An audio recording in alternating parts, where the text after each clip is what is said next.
करेंगे, लेकिन मैं जाना चाहती हूँ इश्करन भंडारी के पास। इश्करन भंडारी सुप्रीम कोर्ट के एडवोकेट है और इश्करन भंडारी, मैं पूछना चाहती हूँ, आज इस वक्त इमरजेंसी में सुप्रीम कोर्ट के पास जाना, क्या सुप्रीम कोर्ट रात को सुन सकता है पिटीशन को?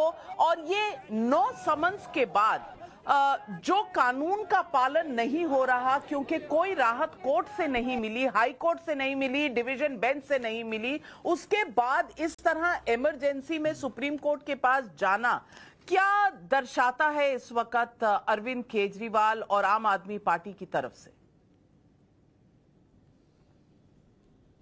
नाविका जी, पहले हाईकोर्ट को समझ लेते हैं क्योंकि वो बहुत इंपॉर्टेंट है और अलग अलग तरह की मिस इन्फॉर्मेशन चल रही है हाईकोर्ट पे। सरल भाषा में अरविंद केजरीवाल हाईकोर्ट से 2 चीजें चाह रहे थे। पहला कि समन्स पे स्टे मिल जाए, कि ये समन्स इलीगल हैं, ये ईडी को समन्स नहीं करने चाहिए। ये भी तर्क दिया गया कि political party PMLA money laundering के अंदर आती ही नहीं है।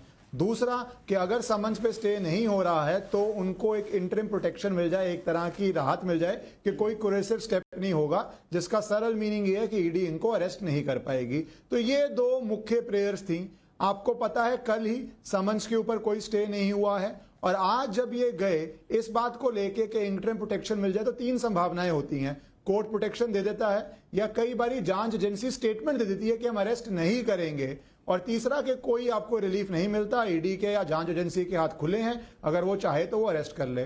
तो पहली बात तो जो लर्नड एएसजी पेश हो रहे थे उन्होंने साफ कर दिया वी मे अरेस्ट और वी मे नॉट अरेस्ट। तो उन्होंने कोई स्टेटमेंट नहीं दी कि ईडी अरेस्ट नहीं करेगी, मतलब उन्होंने कहा उनकी पक्ष से अगर लगेगा ईडी को उचित तो ईडी अरेस्ट कर भी सकती है, नहीं उचित लगेगा तो नहीं करेगी, जो लीगल पोजीशन है।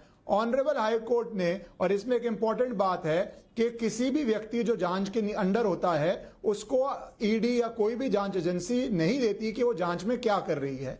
तो वो उनको नहीं दिखाना चाहते थे अरविंद केजरीवाल को, पर कोर्ट ने कहा हमें दिखाइए। तो वो चेंबर प्रोसीडिंग्स हुई, कोर्ट ने देखा, और क्या देखा वो कोर्ट के ऑर्डर में आपको दिख जाएगा। कोर्ट ने उसके बाद राहत नहीं दी, कोर्ट ने कोई इंटरिम प्रोटेक्शन नहीं दी, कोर्ट ने नहीं ऑर्डर किया कि अरेस्ट नहीं हो सकता।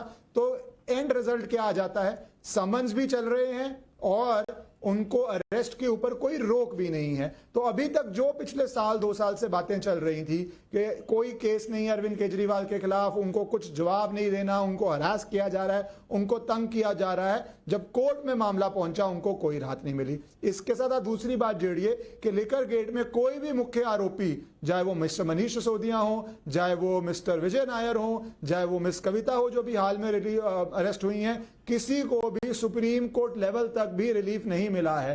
तो ये बातों के बाद आज हाईकोर्ट का भी ऑर्डर है, तो ये बात साफ है कि ईडी अगर चाहे तो ईडी के पास शक्तियां हैं, ईडी इस्तेमाल कर सकती है। अब सुप्रीम कोर्ट में क्या होता है वो तो अभी प्रेडिक्ट करना इम्पॉसिबल है कि वो एक ईमेल जाती है अर्जेंसी के लिए, कोर्ट क्या करता है वो ऑनरेबल चीफ जस्टिस का प्रेरोगेटिव है। पर आज जो पोजीशन है, अगर इस समय ईडी अरेस्ट करना चाहे तो कोई रुकावट नहीं है, कोई बाधा नहीं है, ईडी अरेस्ट कर सकती है अगर उनको वो उचित लगता है।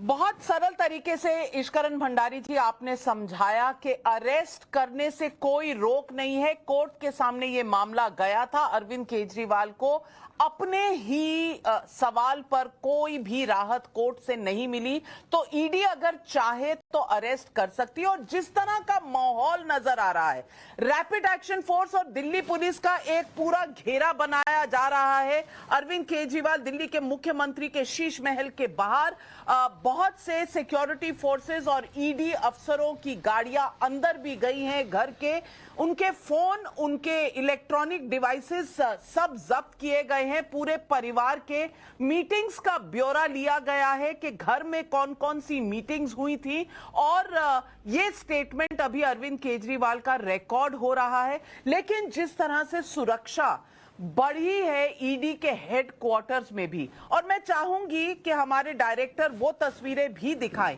एक तरफ घर की तस्वीरें और एक तरफ ईडी के हेडक्वार्टर की तस्वीरें, जहां पर सिक्योरिटी फोर्सेस इस तरह से बढ़ती हुई नजर आ रही हैं। इससे अंदेशा तो यही लग रहा है कि शायद कुछ बड़ा होने वाला है, या तो अरविंद केजरीवाल को लाया जाएगा पूछताछ के लिए, लेकिन अगर पूछताछ के लिए लाना है तो स्टेटमेंट घर पे क्यों रिकॉर्ड हो रहा है? ये तमाम सवाल हमारे दिमाग में है। लेकिन शुभ्रांश राय जी, मैं आपसे पूछना चाहती हूं कि आप इस वक्त सपोर्ट कर रहे हैं अरविंद केजरीवाल को शराब घोटाले में, या अलग हैं? क्योंकि पहले कांग्रेस पार्टी ने कहा था कि घोटाला तो हुआ है, अब तो इंडिया अलायंस में आप दोस्त बन चुके हैं, साथ लड़ रहे हैं, तो क्या आपका पूरा रुख बदल चुका है? अब चोरी चोरी नहीं लग रही, घोटाला घोटाला नहीं लग रहा। कांग्रेस पार्टी का रवैया क्या है?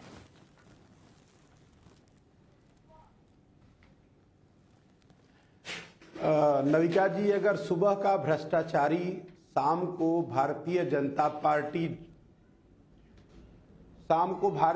पार्टी ज्वाइन कर लेता है तो वो राष्ट्रवादी हो जाता है।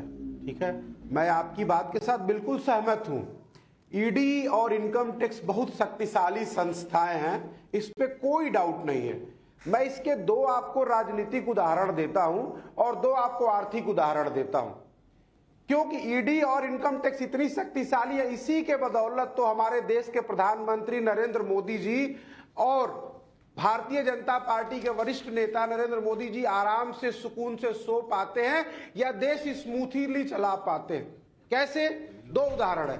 पहला ये कि ईडी या इनकम टैक्स बिजनेसमैन पे रेड मारती है, और जनवरी में रेड मारती है, और जुलाई अगस्त में वो लोग अपना चुनावी चंदा भारतीय जनता पार्टी को दे देते हैं। एक।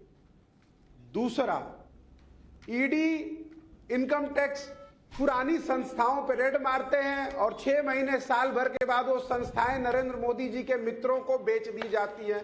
ये जग जाहिर है, देश ने देखा है। अब आते हैं राजनीतिक पहलुओं पे। ईडी और इनकम टैक्स वाकई बहुत मजबूत संस्था है। नहीं, मैं आपसे राजनीतिक पहलू पूछ ही नहीं रही, मैं पूछ रही हूं, मेरा सवाल शुभ्रांश जी, मेरा सवाल सीधा है। मेरा सवाल इस वक्त ईडी रेड पर है जो अरविंद केजरीवाल जी के घर पर है। मैं सिर्फ इतना पूछ रही हूं, पहले कांग्रेस पार्टी को लगता था कि घोटाला हुआ है, अब लगता है घोटाला हुआ है या नहीं लगता है? क्योंकि राजनीति सिर्फ ईडी के लिए दोष मत दीजिए, क्योंकि राजनीति तो आप भी कर रहे हैं। थोड़ा यही को हो रहा है। मैं आपकी ही बात को बड़ा कर रहा हूं मैडम, ध्यान से सुनिए। बिल्कुल आपने सत्य कहा। आपने कुछ 2013-2015 के ट्वीट का जिक्र किया याद कराने के लिए। चूंकि भूलने की बीमारी हम सबको है, तो याद इसीलिए मैं करा रहा हूं कि ईडी इनकम टैक्स की वो संस्थाएं हैं जिन्होंने तेलुगु देशम पार्टी के ऊपर धावा बोला, और तेलुगु देशम पार्टी राज्यसभा में भारतीय जनता पार्टी में समाहित हो गई। इनकम टैक्स डिपार्टमेंट ने 30 साल पुराना 1994। मैं आपको 1 मिनट के लिए रोकूंगी शुभ्रांश राय जी। इस वक्त की बड़ी खबर आ रही है, केजरीवाल जी के घर के बाहर धारा 144 लगाई गई है। बड़ी खबर इस वक्त की।